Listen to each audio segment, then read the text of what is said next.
Uzarda bədbəxt hadisə baş verib. Hadisə rayonun Rəstəcə kəndi ərazisində qeydə alınıb. Belə ki, rayon sakini 2010-cu il təvəllüdlü Elsafa Hacıyev dostları ilə birlikdə su kanalını çimməyə gedib. İlkin məlumata görə yeniyetmə çimərkən suda boğulub. Saat 8-in yarısı 8 radələrində polis şöbəsi ilə əməkdaşları yaxınlaşdı bura su kanalına maşınla.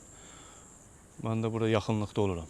Bir kənd cəmaət kimi. Mən də yaxınlaşdım, maraqlandım. Dedilər, suda bəs oğlan uşağı batıb, suda çimərkən burulğana düşüb, suda batıb. Valla saat 6 iradələri olardı. Düşdü ki, bəs qəzən xəbər uşaq batıb, 15-16 yaşlar olar başda. Gəldik, baxdıq bizə cəmaət kimi, köməklik göstərdik, suların qabağını kəsirik. Hüquq mühafizə orqanları da hamısı burada idilər, köməklik göstərdilər, çox sağ olsunlar. Su da beləcə gördüyünüz kimi itaxır. Dedilər, suların qabağını kəsmişik, bir hadisə 6-7 saata suların qabağı biləsə kəsilir.